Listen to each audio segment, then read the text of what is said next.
Tiga pohon ini coba lihat akarnya, ya. Kekuatannya kalau kita cabut kira-kira nih pakai tangan cabutan pohon cabai, kemudian pohon singkong, kemudian yang ketiga pohon beringin. Kita diibaratkan ini adalah niat, kekuatan niat. Kekuatan niat pohon cabai kalau kita cabut cepat bener ya, bisa langsung keluar. Kenapa? Bisa langsung terangkat. Kenapa pohon cabai bisa terangkat? Karena akarnya ini lemah. Ibarat kata gini, saya punya cita-cita, saya punya keinginan. Oh, saya ingin suatu saat ingin menjadi pengusaha seperti Pak Cete misalnya, gitu kan? Begitu mau lintis usaha, tiba-tiba teman, alah, memang ada potongan wajahnya loh. Wajah kayak gitu jadi pengusaha, gitu kan? Wah, baru diomongin kayak gitu, besoknya mutung, akhirnya nggak jadi tuh, niatnya digugurin. Itulah salah satu kelemahan dari niat yang akarnya lemah semacam ini. Nah, yang kedua adalah pohon singkong nih. Nah, kalau kita nyabut singkong tetangga ya, singkong sendiri ya, kita cabut nih 1, 2, 3, itu membutuhkan waktu, ya, membutuhkan waktu setengah jam, 1 jam. Tapi dia tetap aja tercabut. Ini ibaratnya seperti apa? Kita punya niat nih. Niat itu adalah vision, sesuatu yang kita inginkan ke depan. Oh, saya pengen tujuan, ada purpose, ada tujuan. Nah, teman-teman begitu diomongin masih kuat, saya mau bisa lah, jadi saya bisa berwirausaha, saya pasti cita-cita saya seperti Pak Cete. Hanya dia belajar, tapi begitu mentok, teman-teman akhirnya menyerah juga. Nah, itu ibaratnya seperti pohon singkong. Yang ketiga adalah pohon beringin. Pohon beringin itu akarnya kuat, siapapun itu yang mau angin besar dan sebagainya, itu akarnya tetap menghujam ke dalam tanah. Artinya apa? Setiap orang kalau ingin mendapatkan sesuatu, ini harus memperkuat dulu akarnya ini, niatnya ini dulu. Nah, kembali lagi, kalau kita mau profit nih, Transmart mau profit, kita mau benar-benar menghasilkan sesuatu. Wah, saya targetnya sekian. Nah, kita harus kuatkan dulu nih, akarnya seperti apa? 1, niatnya apa? Oh, saya ingin mendapatkan profit yang besar. Apa yang harus kita siapkan? Oh, barangnya kita siapkan, cerdasnya kita siapkan. Kemudian timnya kita brief. Kemudian dengan customer kita lakukan pendekatan. Kemudian aset-asetnya kita rapihkan dan sebagainya. Akhirnya lagi meeting Zoom dulu bentar ya. Oke, apa yang kita bisa hasilkan dengan niat ini adalah kita punya kekuatan lebih. Ini bisa kita praktekkan dimanapun, ya, di kehidupan pribadi kita bisa optimalkan.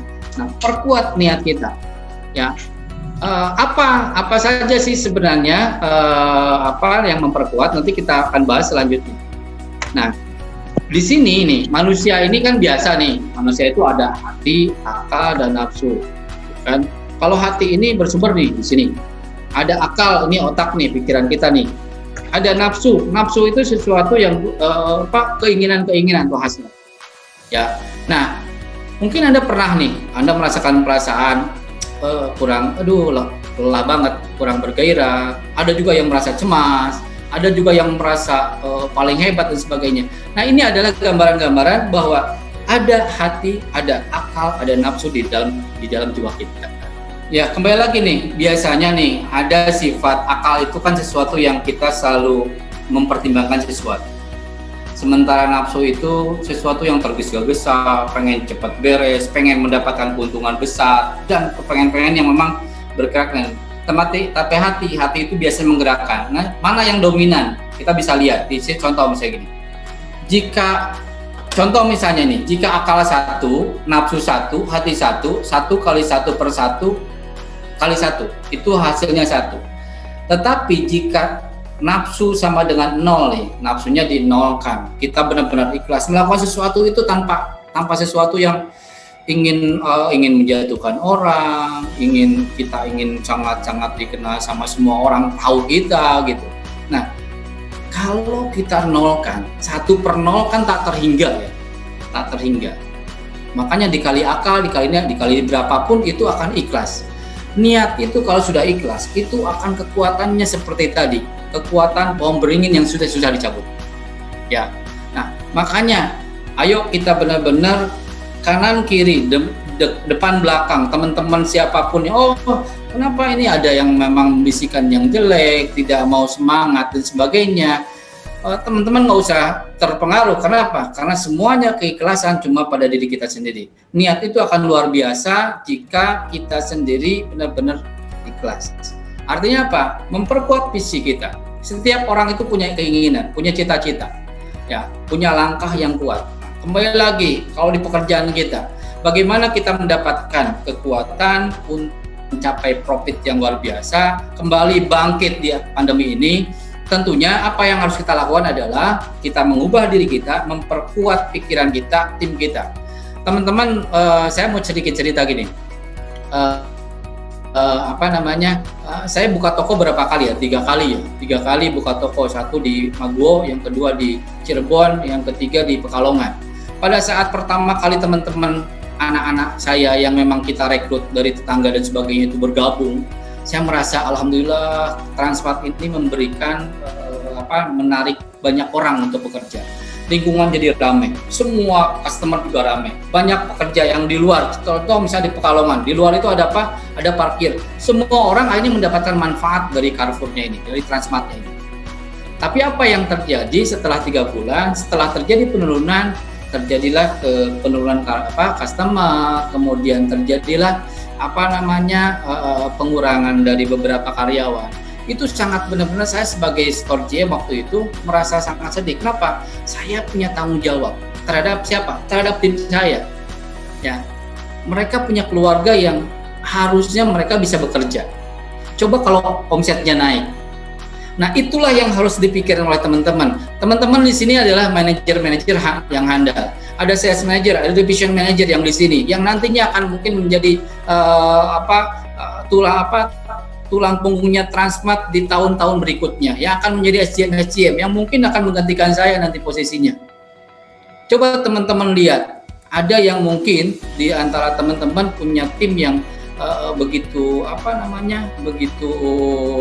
sudah sepuh, masih posisinya staff, tetapi pendapatan segitu-segitu aja. Bahkan kalau memang misalnya ini kondisinya nggak membaik, nantinya akan mungkin berhenti bekerja karena memang tidak bisa ini.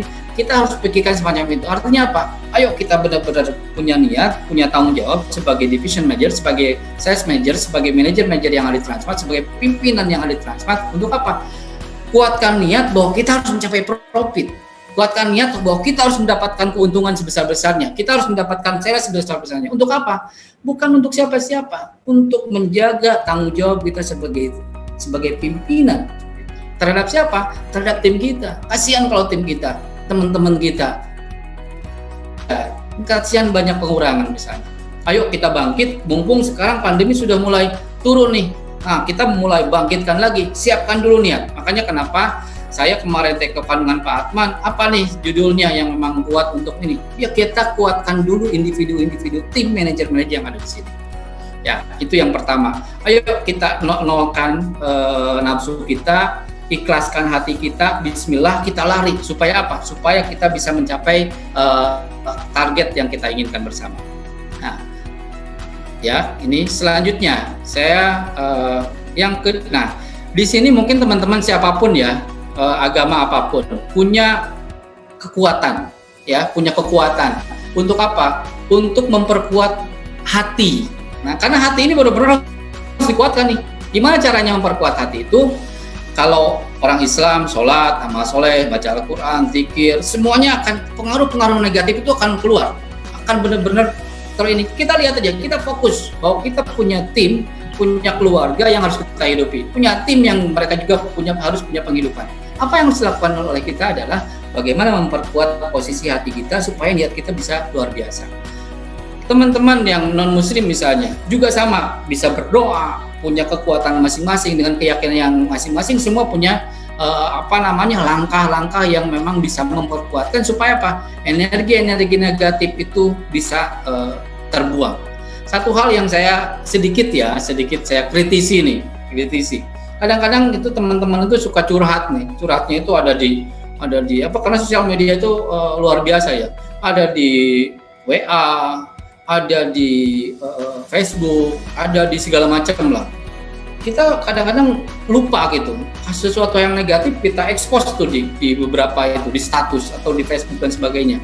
Padahal orang-orang lain itu cuma 2 nanti ngasih taunya, kasihan ya dia gitu. Yang kedua ada yang nyukurin, syukur lo, susah, wah gitu. Jadi sebenarnya kita tidak perlu memberikan energi negatif keluar. Buatlah energi itu selalu positif, ya. Nah, kalau teman-teman dalam bahasa, saya mendapatkan bahasa servo atau bahasa sesuatu yang ada di dalam diri kita. Kita kadang-kadang gini, ada beberapa orang yang mungkin teman-teman di sini ada nggak yang punya punya pengalaman semacam ini. Tanggal 28 gajian, itu tanggal seminggu kemudian itu udah nggak punya uang. Atau rata-rata semacam itu kali ya. Nah, itu kok berulang-ulang semacam itu. Artinya itu secara tidak sadar, di bawah sadar kita, servonya gitu, servo kantong kosong gitu. Nah, kalau semacam itu, kita harus mengubah diri, mengubah pikiran kita, mengubah niat kita, supaya apa? Supaya fokus, supaya ganti. Servonya jangan semacam itu. Berarti ada yang harus kita perbaiki bersama. Sama halnya dengan kalau servonya kita menyebar sesuatu hal yang negatif, energi yang negatif, baik di Facebook, baik di media sosial apapun, di status, di Instagram, segala macam, itu juga impact-nya bukan untuk orang lain, itu pasti pada dirinya sendiri. Kalian akan benar-benar, kita akan lemah. Nah, makanya kita kuatkan, kita upayakan, ayo kita pimpinan di sini nih, ya. Setiap pemimpin itu akan diminta pertanggungjawaban atas apa yang dipimpinnya, ya, atas apa yang mereka pimpin. Nah, makanya kita punya tanggung jawab terhadap tim orang lain, tapi lihatlah diri kita bahwa kita harus tanggung jawab terhadap tim kita. Bagaimana caranya? Kita harus naikkan omsetnya, kita harus benar-benar bangkit lagi, bahwa Transmart ini harus bangkit lagi menjadi retail nomor 1. Oke, itu yang pertama adalah niat.